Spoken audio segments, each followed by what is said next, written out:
Certains de mes proches sont venus me manifester leur tristesse. Leur tristesse d'être privés partiellement ou complètement du jeûne en ce mois-là ou de la prière. Donc de leur incapacité selon eux à profiter de ce mois-là comme il se doit. Et pour beaucoup, cette tristesse-là, je trouve qu'elle est louable. De voir des personnes qui se sentent tristes de louper des formes d'adoration symbolique en ce mois-là, c'est beau à voir. Mais chez certains, j'ai remarqué une forme de désespoir qui pourrait ne pas être forcément positive. Et à ces personnes-là, je tenais à leur donner 2 conseils. L'idée générale, c'est de se rappeler qu'Allah subhanahu wa ta'ala, il n'est pas injuste. Au contraire même, il est d'une générosité infinie, comme vous le savez. Donc premièrement, il est important de garder à l'esprit que les portes du bien, les adorations restent nombreuses en cette période-là. La lecture du Coran, l'invocation, l'aumône, nourrir des jeûneurs, l'apprentissage de sa religion dans le meilleur des cas. Tout ça, la femme en période menstruelle,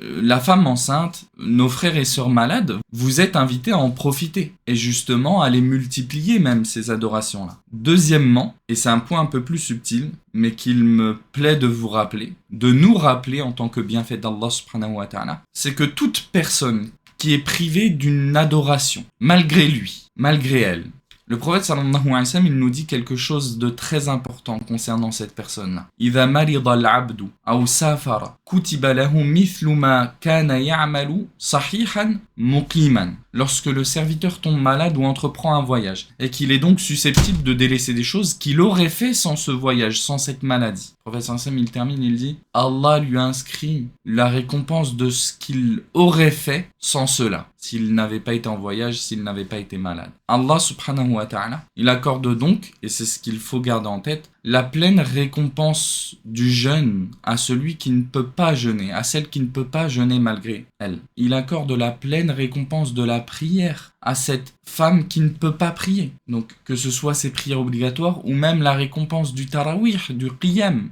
des prières de nuit en ce mois-là. Donc ce message, il est important je trouve, et il est valable pour tout Ramadan, hein, que ce soit en son début ou même en ces 10 dernières nuits qui font leur apparition. Tout ça pour dire, ne pense absolument pas que Ramadan n'est réservé qu'aux jeûneurs.